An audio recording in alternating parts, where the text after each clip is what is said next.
All right, yesterday when you testified on direct examination, did you testify that Katie initiated the reconciliation of your marriage? No, I did not. Okay, so you initiated the reconciliation of your marriage, right? I formulated the letter after I was informed that there's interest on the other side to come back home. You were informed by whom? I believe by Kurt Pfannenstiel. All right, and did you say yesterday that there was a text message? No, I said it was a phone call. Out of the blue, a phone call, Kurt texted you out of the blue? Well, I don't know about out of the blue. He called me. He called you and you weren't expecting the phone call? He was my friend, so I'm not sure if I'd expected or not. He called me at some point in time and mentioned that she is missing the family. She's missing you. And And that's what made you write the letter? that was one part. There was certainly another part in there involved. When did Kurt call you? I believe on the same day or the day before. I'm not 100% sure. Same day or day before what? When I wrote that instruction to Attorney Hoffman to reach out to the other side. All right, but you're aware that Kurt sent you text messages in March that you didn't answer, correct? I do not recall that. Okay. You recall Kurt sending you a text message on March 19th, Harry, where are you? I hope you're doing well. Again, I do not remember specifically the message. I know that we were in touch from time to time. Okay. Kurt would check on you while you were at your various locations after you left 29 Valley Road. Occasionally he will check on me, yes. Okay. And then on April 17th, he texted, Harry, please let me know that you're okay / alive, right? Again, I do not recall specifically all that messages, but we connected in April, as I mentioned, and I started the process of reconciliation. You may.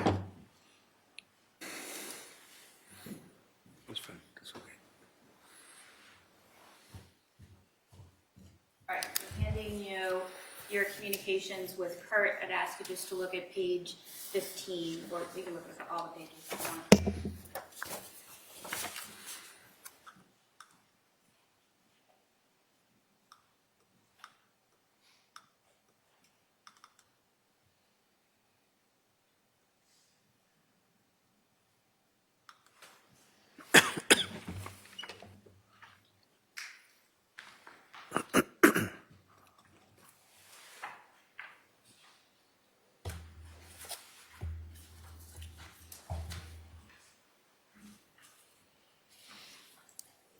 Yes, Do you recall those text messages?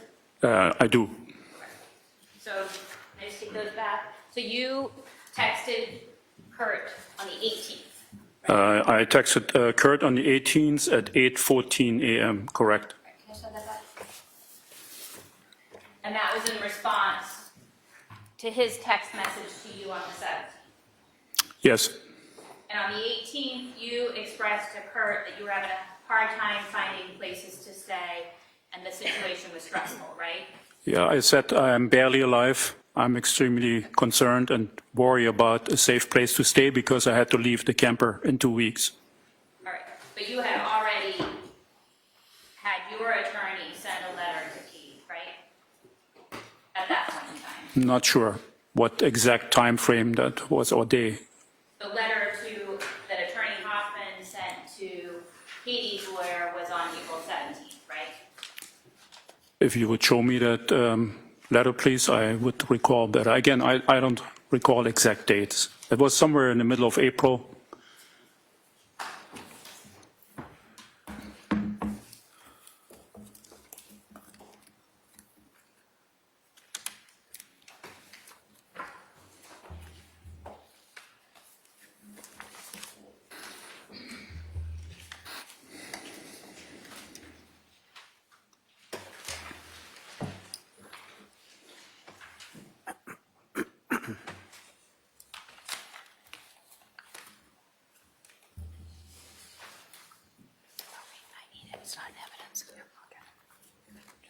Could we have a minute, please? Yes.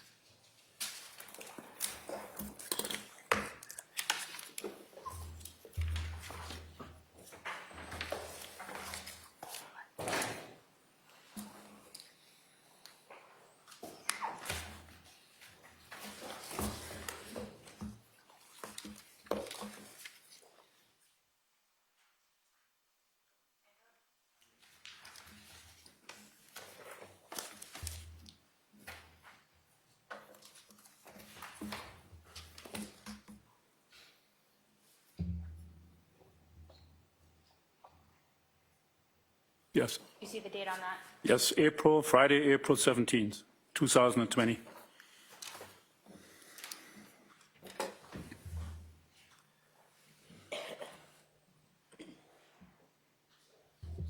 And you resumed texting Katie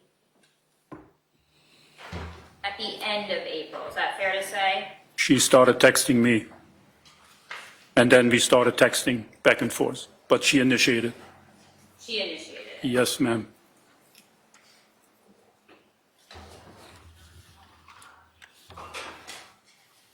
And you texted about situations in terms of the pandemic and kinds of shopping deficits there were, right? To understand the context, we had a phone call before initiated by Kurt Fenstiel. I'm not talking about who initiated what, all right? I'm just talking about the topics of conversation that you and Katie covered in your text messages. So you texted about how you couldn't find toilet paper, right? I believe so, yes. Couldn't find bleach. Yes, There were bars you wanted that she was going to help try and find in Massachusetts. There were a lot of different topics that were covered, right? correct. And contained in those also were topics including expressions of love, right? Correct, By you and by her, correct. all right? And in fact, at the end of April, Katie thanked you for wanting to get back together. Thank you for reaching out and repairing this, right? Correct. And you thanked her for forgiving you and for agreeing to put the beautiful family back together. I did. And you also texted about your sexual relationship, right? Sorry, what? You texted about your sexual relationship. Yes, And that was an important part of your relationship, right? that was a very important part yes, from her side on the relationship, yes. So you're talking about her side. She initiated things and she initiated sex. That's what you said yesterday? Yes. Are you she- suggesting that it wasn't important to you? It was important to me, but not as important as it was to her. Okay, and that's an important distinction to you as you testified here today? It was an important distinction because at my age at that time, when I met her, I was 57, I was surprised to meet a woman that had a higher sex drive than myself. All right, and at this point in time, that's an important distinction to you to point out as well? No, I just responded to your question. Well, you responded to Mr. Reddington's questions yesterday on this point as well, right? Well, you asked me about texts that she sent to me, let's fuck at 6:15 p.m. or something like that. And there's nothing wrong with a woman initiating sex, right? Not in general, no. All right, and there's nothing wrong with a woman initiating sex with her husband either, right? Not necessarily, but the frequency was sometimes a little cumbersome. Difficult for you. Yes, I was a little older. Okay. And you're saying that the blood or the red-brown stains from the bed, that those are blood from Katie's period, That is correct.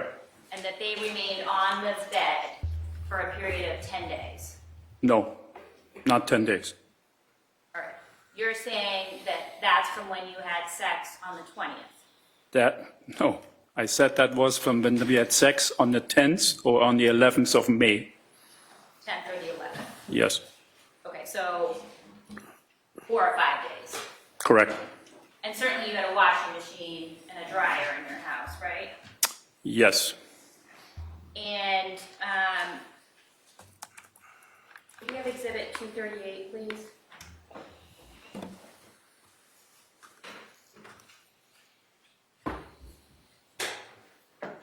You can see the washing machine and the dryer in this picture, right?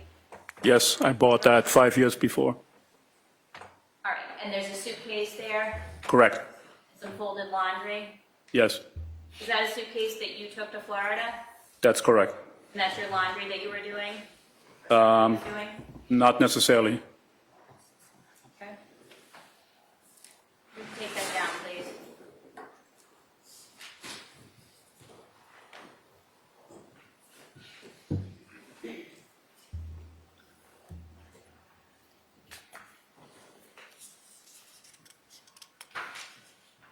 All right, let's talk for a little while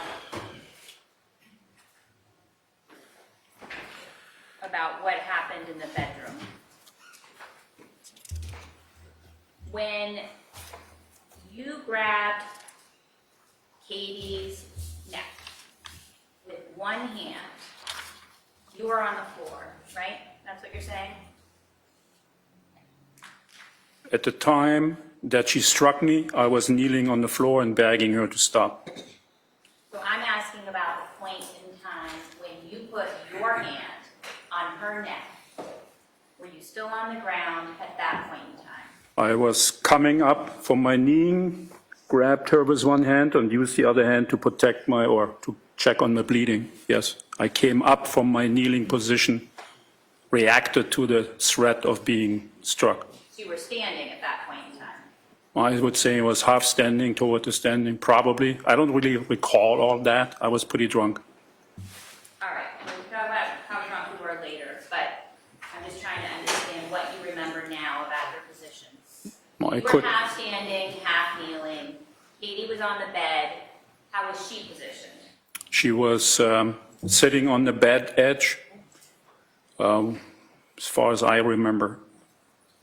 And what was happening with her hands? She had, as far as I remember, a phone in one hand and a glass on the other hand.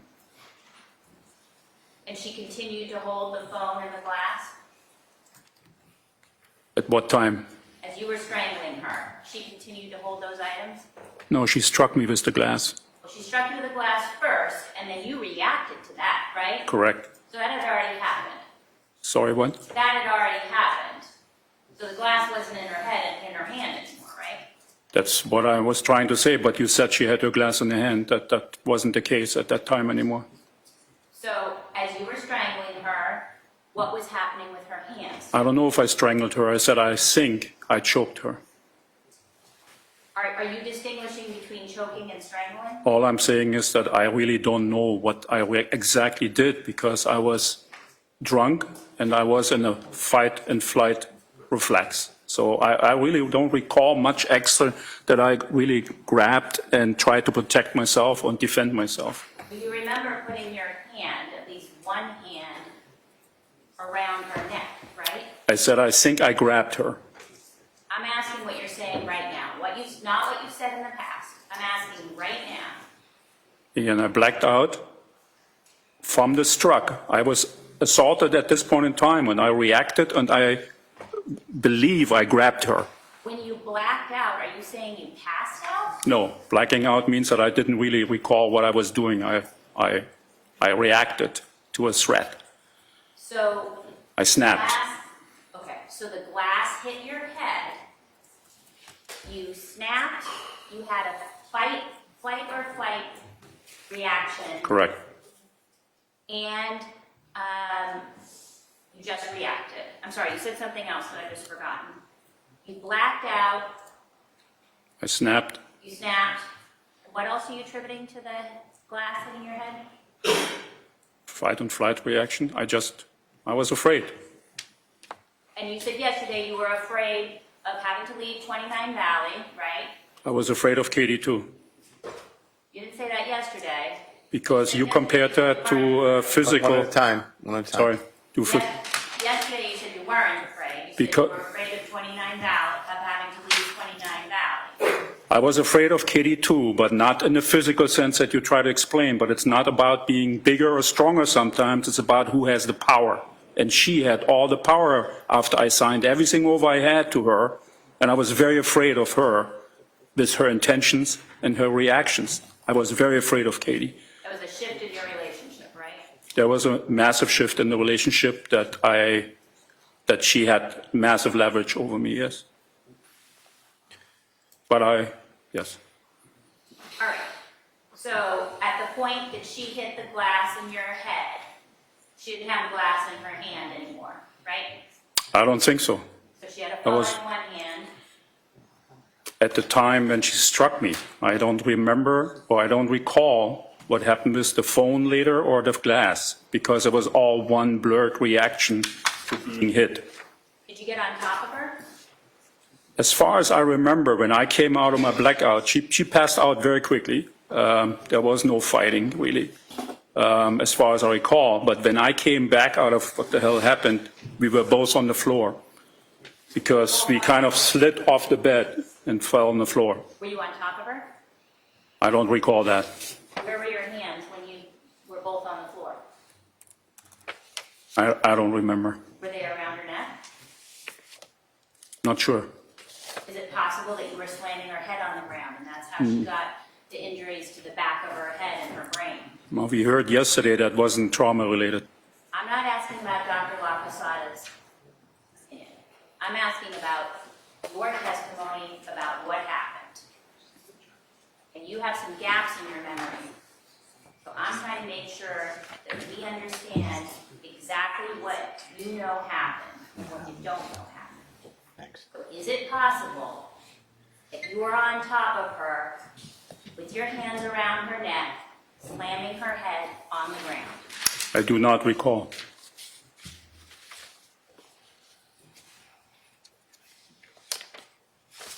Is it possible that she put her hands on your hands in an effort to remove them from her neck? There were no defensive wounds on Katie and no defensive wounds on me, so no. I'm asking what you know about what happened. Not that I recall. There was no struggle, no fight as far as I remember. I reacted to the hit. I felt threatened. I defended myself. And once I kind of recalled that I kind of came somewhat back, but I was still very intoxicated, we were both on the floor. And she was unresponsive. Ms. Gilman, can we please have exhibit number 57?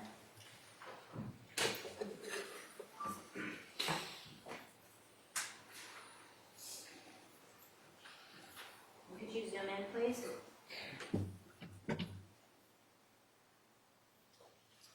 Dr. Tuerk, I'm going to put exhibit 57 in front of you. Please.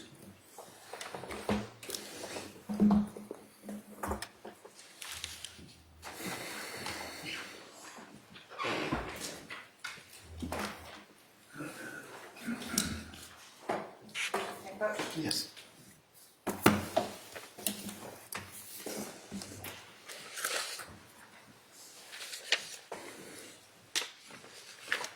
Do you see this mark right here on your hand? On your finger? On the middle finger, you mean? Yep. I see that mark, yes. Isn't it possible that that's from Katie's fingernails? No. Because there were no skin cells under her nails in the I'm asking forensics. about your memory, sir, not about the forensic evidence. It's not possible. Could you turn to 59, please? 59. I have it. Please. Do you see these injuries right above your thumb? Yes, Isn't that possible? That's from Katie's fingernails? they were from the bushes I walked through, not from Katie.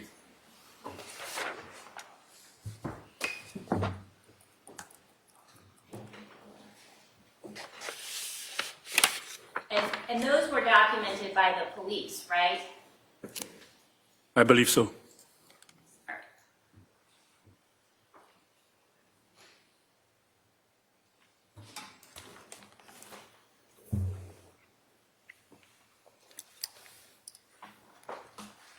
And that cut on your head, the police took efforts to document that, right? Correct.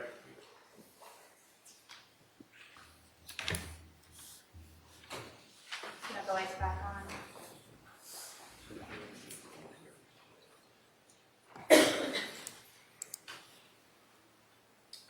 let's talk about what you did after you killed Katie. You carried her out of the house, right? My direct after? No. I didn't say direct. Just said after you killed Katie, you carried her out of the house. After a while, I carried her out of the house, correct? Past the children in the bedrooms, right? I carried her on my hands in the hallway, downstairs, into the garage. Past the children in their bedrooms. They were in the bedrooms, correct? Down the stairs, Yes, into the kitchen, yes, into the mudroom, yes, into the garage. yes. And you put her in the Jeep. I put her on the passenger seat of the Jeep. And then you drove to the pond at 1 Francis Street. Correct. We have exhibit 133. You drove her there, right?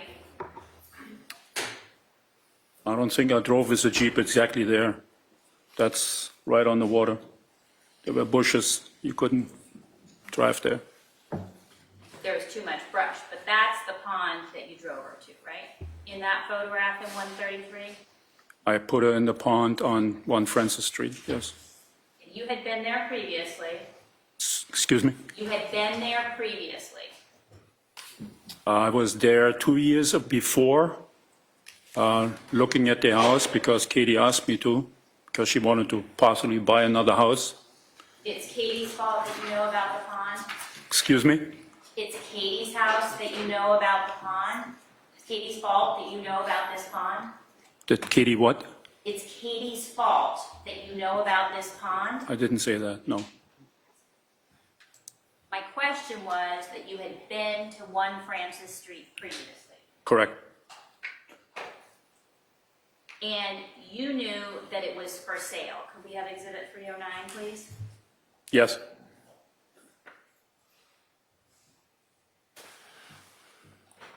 So you knew it was unoccupied. Yes. You pulled all the way up. Sorry? You pulled all the way up next to the house. I do not remember exactly how far I drove into that property. I don't know. You told the police in the interview that you pulled all the way up, right? I was struggling with memory when I gave that interview. All right, should we get the transcript?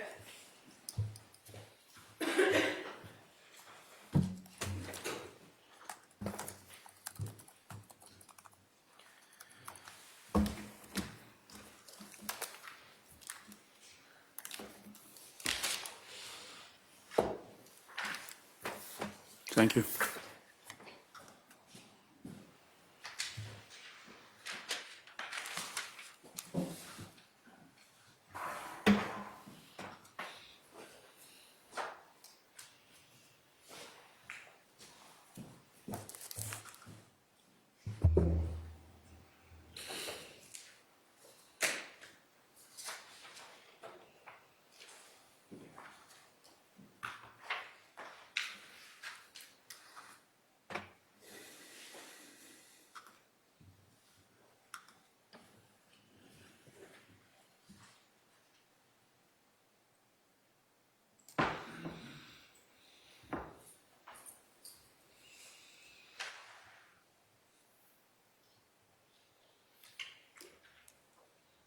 Can I just have a minute, please, Your Honor? May.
for a minute, please? Yes. All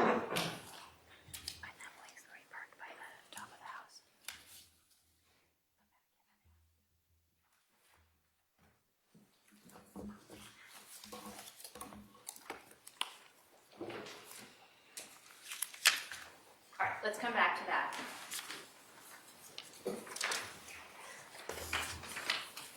Certainly you'd agree that you didn't want to be seen putting Katie's body into the pond, right?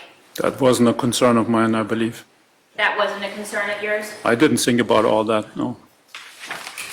You thought about where to put her, right?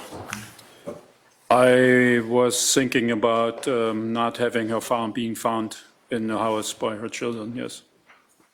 And you decided that the pond was the place to put her. It took me a while. I was in panic. I couldn't really remember much of anything that happened, and I tried to figure out, where to go. All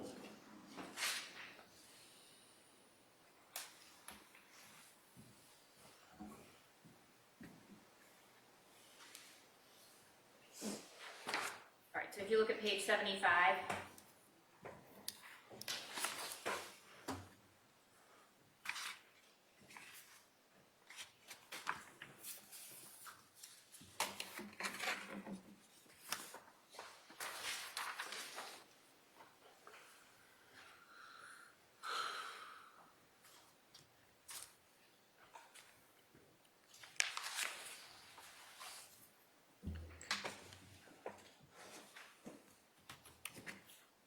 that's where you're talking about the garage, right? Yes, Did you park up by the garage, or did you park down closer to the pond? here I'm saying right there, and then that's the garage. I don't know what I mean with that, Okay, because I was confused. you were confused. Perfect. But you were able to give accurate directions to the pond, to the police, right? I had no recollection of the street names at that time, again, showing that I was confused. I just told them right, left, because I couldn't remember the street names. But you knew the names of the street ordinarily? I did, used to, but not at that time. I was completely out and confused. You were completely confused when you were speaking to the police? Well, there was a lot of confusion, a lot of shock, a lot of grief. I just went through a trauma myself. I mean, it was a very traumatic event. I just was in shock. The event was traumatic to you. Yeah, I didn't like to cause death of another human being. I spent all my life to save lives. So I was pretty much in shock myself with what happened. Yes, I was extremely sorry and guilty and shameful about what happened. Yes, I struggled with that throughout the whole interview. That's why you see all this, I don't know, I'm sorry, I don't know. I was struggling. Let's go back to what happened on the, after you killed Katie, all right? You took her out of the car regardless of where you parked. And you traveled through all of the brush and the greenery around the pond, right? I do not recall the botanical stuff, but I walked through brush to the pond, yes. Well, you just said the marks on your hands were from the brush. Yes, yes. You're talking about this in 315, right? No, there were also bushes a little higher. I remember that there was a lot of resistance as I walked through. And certainly the police documented that in their pictures as well, right? That's where my scratches likely came from, yes. Okay. And you had boxer shorts on? Yes, we had sex, and I put the boxer short on. Is all I had on at the time of the event, the tragic event, and later on, correct? All right. And you're saying that you didn't take Katie's shirt off? I do not recall, no, I didn't take it off. I don't even remember that it was off.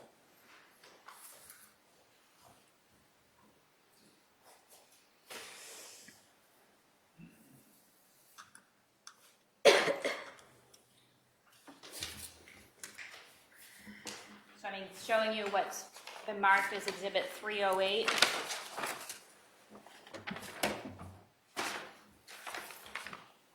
Is this her tank top? I believe so. Is this what she was wearing when you killed her? I think so, yes.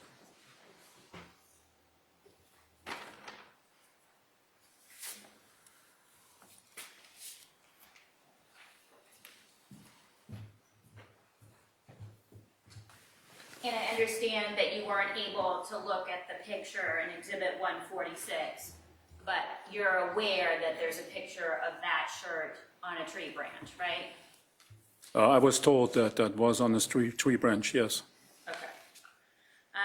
And certainly you didn't want a shirt ballooning up and helping Katie float, right? I had no intention to think any of that. I just wanted to put her away. Well, you said yesterday that you were concerned about her floating, right? No, I did not say that. So you said yesterday that you put the rocks in her after you noticed that she was floating, right?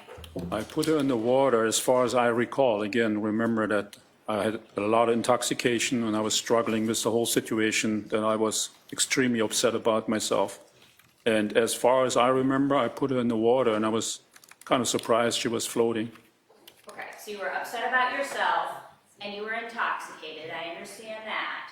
But when you put her in the water, did you push her out? No, I was very careful with her. I just walked into the pond. I walked into the pond and put her gently down. You walked into the pond and you put her gently down. And then did you turn around and walk back out to the shore? No, I was looking and seeing she did not go underwater. As far as, again, I remember, and I was kind of, well, why isn't she going down? All right, and you didn't want her to be discovered, right? It wasn't really a concern of mine. I was going to kill myself. But then why did it matter whether or not she wasn't going down? Again, I was not really capable of rational thinking at that time. Sorry. Well, if you didn't want someone floating, putting rocks in them would be a good idea. You'd agree with me about that, sir, right? About rocks, I stumbled over them by accident looking for something to bear her down. So you were looking for something to weigh them down, and you didn't put leaves in there, right? Again, my rational thinking was massively impaired. I didn't think about any leaves or anything that you're suggesting. I just looked for something. Well, I'm that would bear her suggesting down. it's rational. If you want to weigh something down, you use rocks. You agree with me about that? Again, you are assuming that I was fully capable of cognitive behavior, which I was not. I'm not making assumptions, sir. I'm asking you a question about whether or not it's rational if you want to weigh somebody down to use something heavy like 2 large rocks. Again, I wouldn't call it, I would use the word rational. I wasn't rationally thinking because I was completely drunk.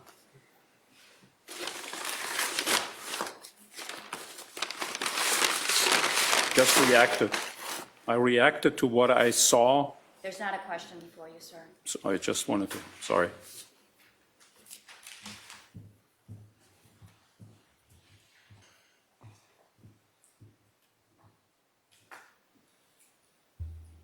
You got the rocks. Where was Katie when you got the rocks? She was still in the pond. Did you go get her and bring her back to the shore? Or did you bring the rocks to her and stick the rocks in her pants while she was in the water? I believe I brought the rocks to her.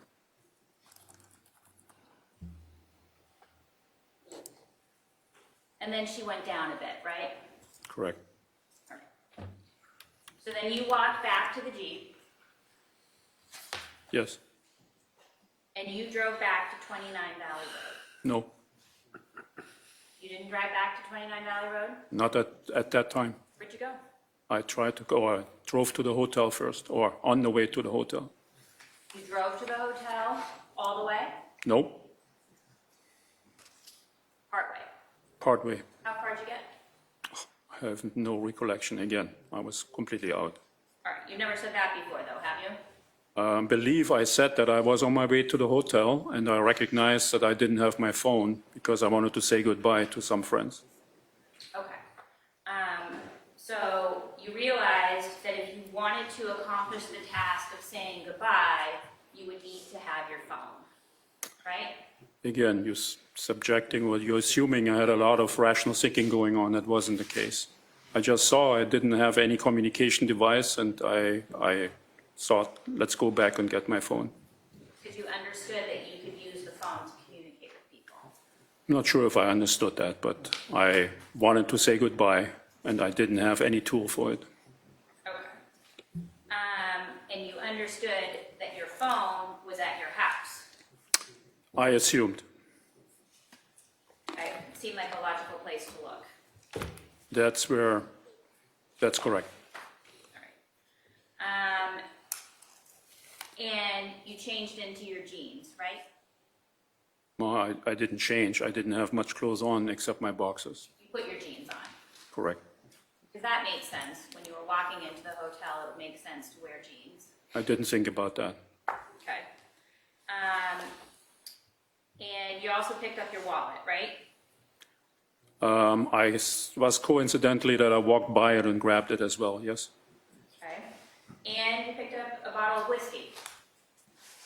I don't recall that. Well, when you were in the Jeep, you had a bottle of whiskey next to you, right? I don't know how often I have to repeat that. I wasn't really thinking clear. I'm asking whether or not you had a bottle of whiskey. I'm sorry my questions seem repetitive, but if you listen to the question, you'll understand that they're different questions. So was there a bottle of whiskey next to you in the Jeep? I don't know. Do you want to see a picture? If you have one, please.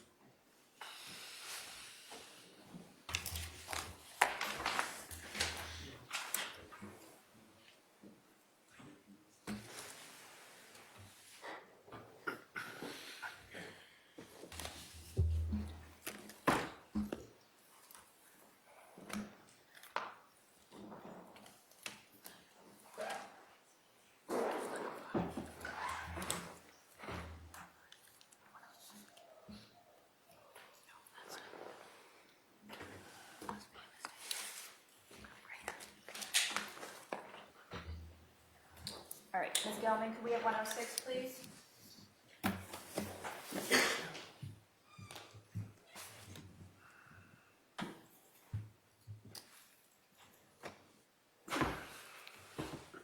That's a bottle of whiskey in the Jeep, right?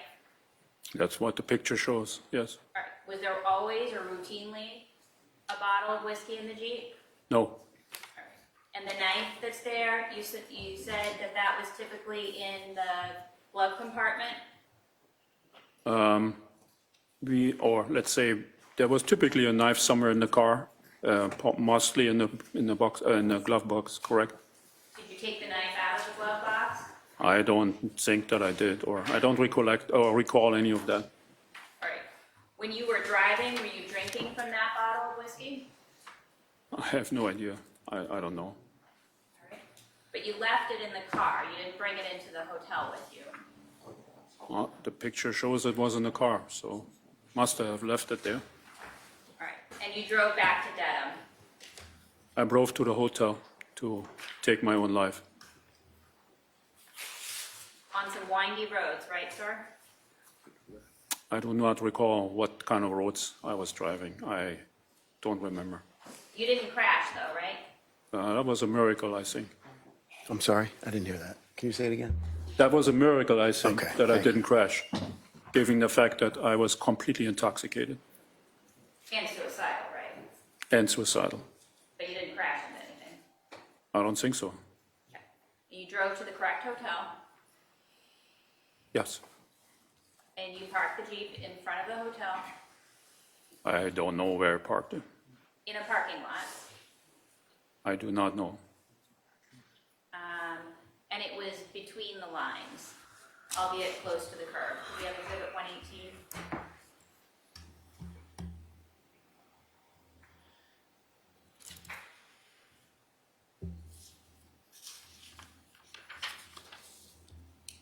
That's the Jeep parked in front of the hotel, right? It appears that way, yes. When you say it appears that way, are you uncertain? I don't see the hotel really. I see a couple of windows and the wall. I don't know if that's the hotel. Okay. And so let's have the video exhibit. Ms. Gilman, can we have the second video from the residents in, please?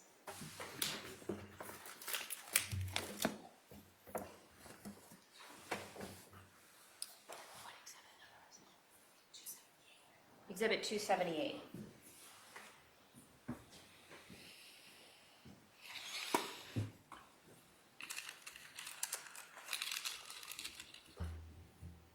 Pause it, please. That's you, right? Yes. You have something on your face? I don't know. Go back a little.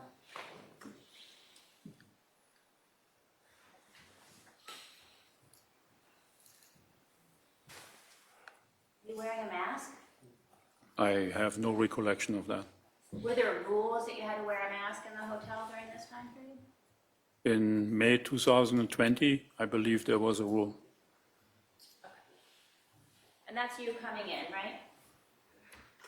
I don't, it looks that way that I walk in, yes. You have your jeans on, your shirt, right?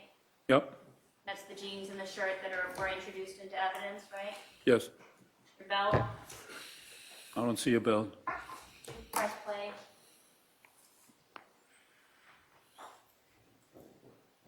Were you able to see a belt in the video? No, Would it make sense you had a belt on? probably. Did it appear like your shirt was tucked in? Yes, So you went through the front doors of the hotel, and you had to use your key card to get in? I don't remember if that was necessary. I don't know. And you went to the correct room, right? I went to my room, yes. Which was at the end of that long hallway? I have no recollection where it exactly was. All right. And you took a knife to one of your wrists? Sorry? You took a knife to one of your wrists? That's what, again, I do not remember that act exactly, but I have a scar on my left wrist. You have a scar? I have a scar here on my left wrist, yes. All right. And the hospital characterized those marks as superficial. You aware of that? No, You didn't have any stitches or anything, right? I do not know. Were there any marks on your wrists that you were trying to cover up? No, I wanted to kill myself. No marks from Katie on your wrist?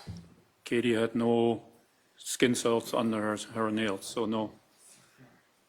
Katie had your DNA under her nails, right? I lived with her for 4 days, 24/7. That's natural to have some DNA on your hand. Sure, sure. But she did have your DNA under her nails. I was all day with her, very much intimate. Yes, All right. And certainly, Dr. Tuerk, you're aware that there are effective ways of slicing your wrists to initiate self-harm that results in death, right? yes. And you got back to the hotel, into your room, and you started drinking again, right? I have no recollection of that. I do not remember how I got to the hotel or what I did in the hotel. I was drunk, really drunk, And isn't it possible that you drank more in the hotel room? certainly. There was a bottle of whiskey also in the hotel room, right? I drank basically all day, or not all day, but I started at 4 or 5 the night before and continued because I was really scared about what Katie was trying to do. Well, you weren't scared when you first started drinking, right? No, That was just fun drinking. sorry, what? That was just fun drinking, right? Yeah, she made martinis on the Cosmo and we sat on the back deck and had a couple drinks, correct? And then you weren't scared when you were drinking after you killed her, right? I was in panic. I was definitely scared. My anxiety? Katie. No, but I was scared. Okay. And you woke up in the hospital, right? Yes. They had pumped you full of IV fluids. I don't know what they pumped into me. All right. And you woke up in the early morning hours, right? On Saturday? All I know is I woke up and I was in the ICU. I don't know what the time exactly or what day. I actually asked the gentleman what day it is. But it wasn't until later in the day that I think it was somewhere around 5. So it was 30 hours after you had been taken to the hospital by the ambulance that you spoke with the police, right? I do not know when I was taken to the hospital. All right. Does it make sense to you that it was around 11 in the morning? I really don't know. I think I was passed out. All right, let's look at the medical records. May I approach?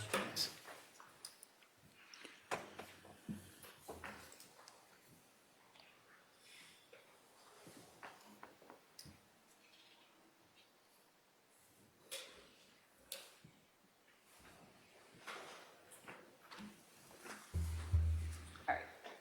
May I approach? Yes. So, if we look at your medical records, you agree that by noon, you're getting results from testing, right? Results or Texting? orders? What is it? Texting? Results from testing Test, I'm sorry, thanks. by noon. Was on May 15, 2020 at 12 noon. Okay. Actually, it says 12. It doesn't say AM or PM. Well, but usually hospitals take, document things in military time, right? Well, they're doing tests 24/7. So it could be AM It could be AM or it could be PM. because there is no specification of afternoon or morning. Do hospitals normally do test results in military time?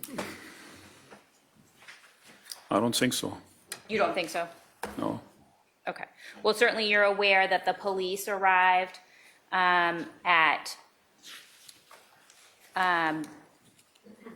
sometime after 10 in the morning?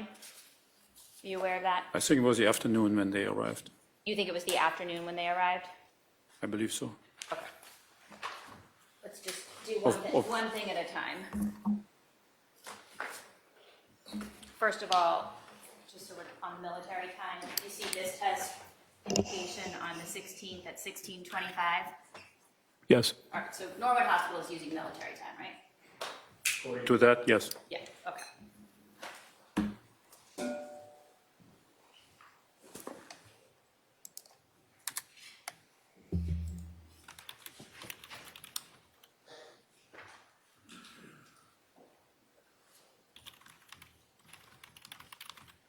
May I approach? You may. I'm going to show you a Dedham Police report of Lieutenant Gonski.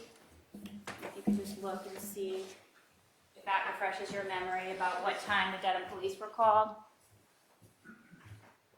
I don't know if that refreshing my memory is appropriate. I was unconscious. I was, I think, unresponsive, I was described. So that says here. What does it say here? If it's not helpful, I'll take it back. I don't know, what was the question? If it's not helpful, I'll take it back.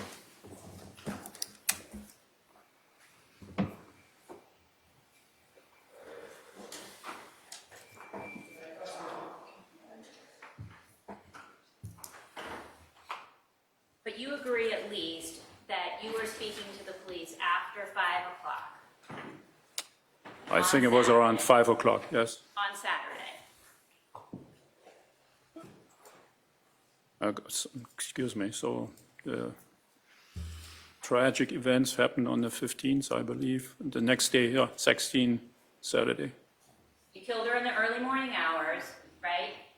I didn't intend to cause that.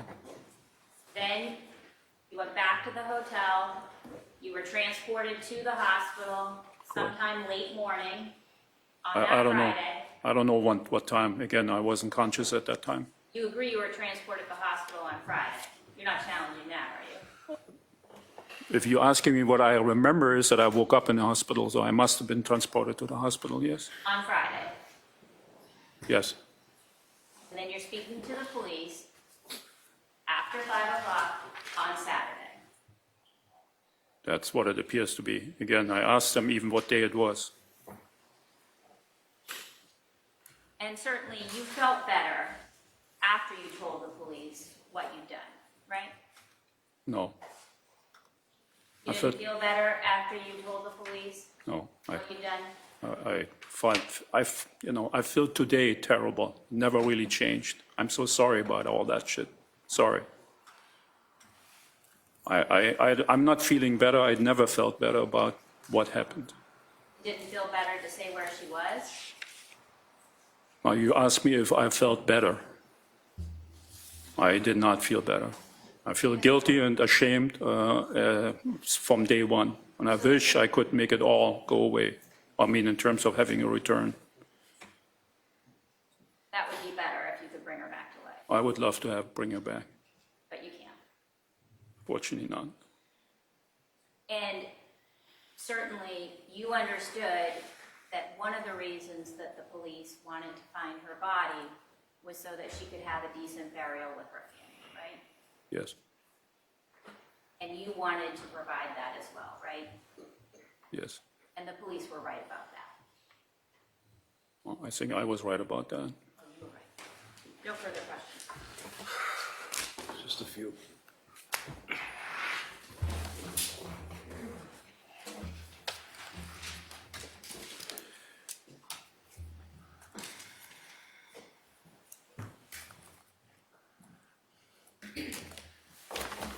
Council was asking you about the circumstances of the blow to your head, the crashing glass on your skin, and then your reaction with your hand. You recall those questions? Yes, Question as to any statements or whether or not there's any conversations. Did she say anything to you at that point? yes. What did she say? So get the fuck out of my house. This is after the deed was signed, right? Correct. Did she say anything else about the car or the hotel? Yes, she said a lot of things. She was yelling at me for What did she over say an about hour. the car in the hotel? About the car in the hotel. She said, get the fuck out of my house and you can walk to the hotel because the car is mine. The judge said so. Now, I'm going to approach you with the phone dump that was performed of your phone and Ms. McLean's phone. Now, your phone, if I am correct, was 617-594-8962. I have a hard time remembering after 5 years. I think it sounds right. And you were obviously carrying the phone as Ingolf Tuerk, right? Correct. And Ms. McLean's phone was 339-222-9407, correct? Correct. And the two of you were texting back and forth, right? Correct. Now, have in mind the time frame council was going over would be, obviously, you met and the two of you lived together for 2 years, right? Correct. Then you got married for about 5 weeks, maybe 5.5 weeks, and then the divorce, right? Was implemented. Yeah, I wanted the Yes. divorce because Yes. I wanted to move on. Just answer my question. Yes, During the period of time you already detailed, and council asked about the trailers and all that, you stayed at a lot of places, right? yes, And you were concerned about the pandemic and dying bluntly. I was scared to death, yes. During the April month, is that when Kurt reached out to you, your friend Kurt reached out to you on a FaceTime and had you speak to Ms. McLean? That is correct. And was that the time that, tell us what was said at that point? I do not recall the exact conversation. It was a pretty lengthy conversation, but the essence is, Harry, I still love you. Come home. But there are conditions. You have Okay, to, so you ultimately adhered to those conditions, correct? I had to, And you signed the deed, I had to, and you signed the post-nup, I had to, yes. and you heard the attorney and you saw the letters. You know the attorney, your own attorney advised against this, correct? Yes, he said that's, you shouldn't do that. But you did it anyway. I was so desperate for a safe place to be that I did it, yes. Did you really think during this period of time, April into May, that the two of you were going to be reconciling? Did you feel that things were going to be good, you guys were going to love each other again? I kind of was hoping for it because I didn't see much other choice than going back home. I didn't have a place to stay. I wanted to go back in my home. Council had asked you about the sex and the frequency and things of that nature, correct? Yes, Would you agree with me, sir, that there were a number of text messages where she would text you? Objection is to form. form, okay? Just rephrase it, Mr. Rankin, please. Sorry, Judge? Just rephrase it. Yes, thank you. I'm going to approach you with, this would be on May 5, 2020. This is a text from, let's abbreviate it, 9407 to Ingolf Tuerk, 8962. So that would be, Can I just have a minute, please? Yes.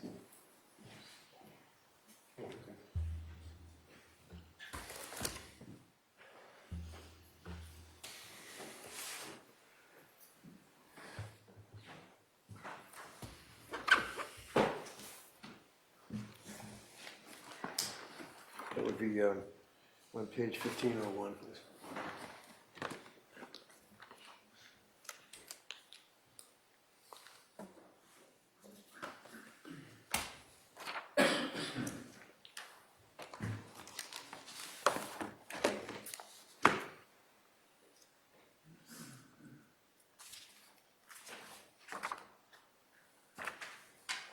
Okay.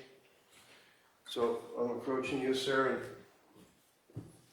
handing you what appears to be a list of text messages from the Celebrate phone dump. Does that appear to be text between you and Ms. McLean? Yes. All right. And what's the date of the text messages? Representative, just read that. Here on this page, May 5, So this is May 5. correct. Now, on May 5, had you actually started living back with her again? Are you still in the hotel, but you were And May 5, I was in Florida still. still in Florida? Yes, sir. Okay. At that point, you're telling the jury that she had indicated that she wanted you home, right? Correct. You guys are going to love each other again, right? Yes? We tried. Look on that text and see. This one here. There's an indication.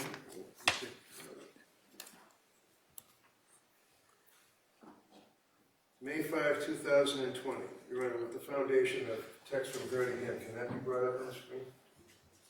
Could we approach? Yes.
Recall your testimony, sir, indicating that there were, on a number of occasions, that sex was a very important aspect of this relationship, correct? Correct. And in reference to text messages between yourself and Ms. McLean, I'm going to ask that you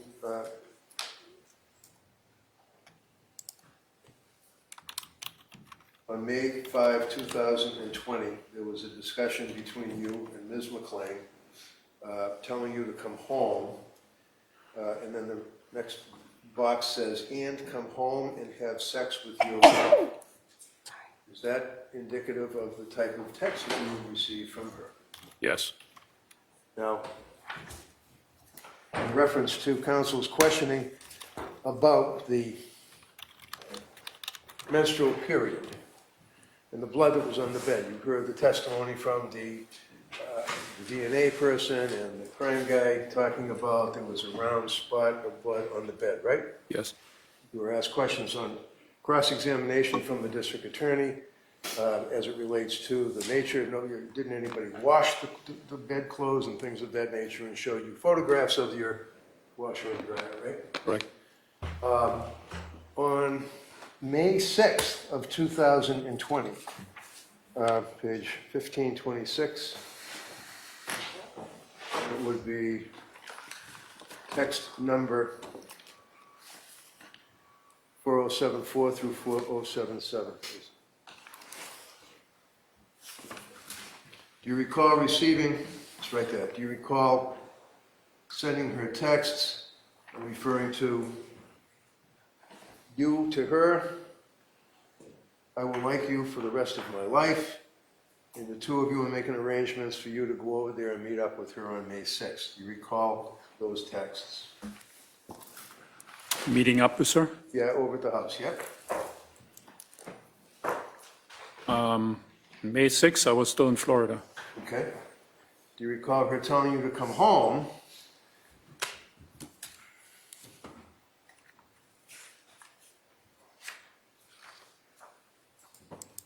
When did you come home? I drove back from Florida to When? What was the date? 7, and then 8 I arrived in Massachusetts, and we went to the hotel and had sex. Okay. First thing, twice. She wanted it. And Do you recall- then I went home on May 10th, sorry. May 10th, that's the answer. Do you recall on May 7th, that would be page 1529,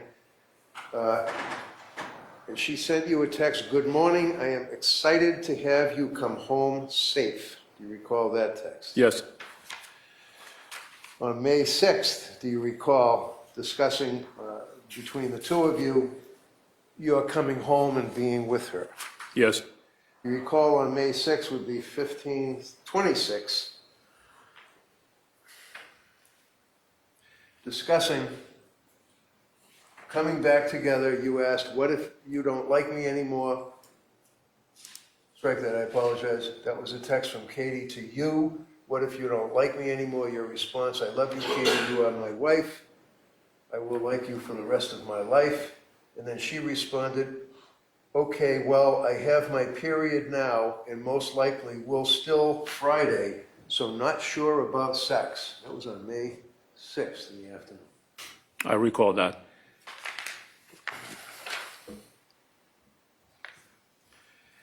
And one of the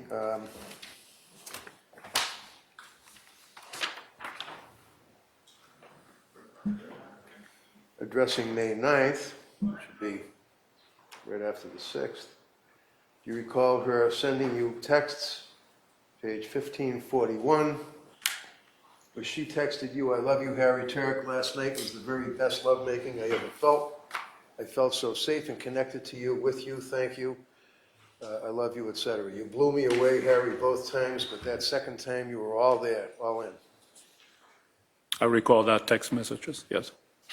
And in between the text messages and your feelings, state of mind that the two of you were going to be husband and wife, get back together again, did you have any knowledge whatsoever that Kurt, your friend, was having practically daily conversations with her, including asking to show him her boobs? Objection beyond the scope. Okay, overall, just a yes or a no. I did not know. But nevertheless, one of the issues that was of import was the signing of the deed, correct? That was very important to her. You recall that she berated you about the fact that you sent the deed to your lawyer instead of sending it directly to David. Objection. No, overruled. Yes, she was angry with me that I delayed the arrival of the deed. And ultimately, it was recorded, correct? It was recorded actually on the day when the tragic events happened. It was one of her things. She yelled at me. That's all I have, Lana, thank you. Nothing further. Okay, you may step down.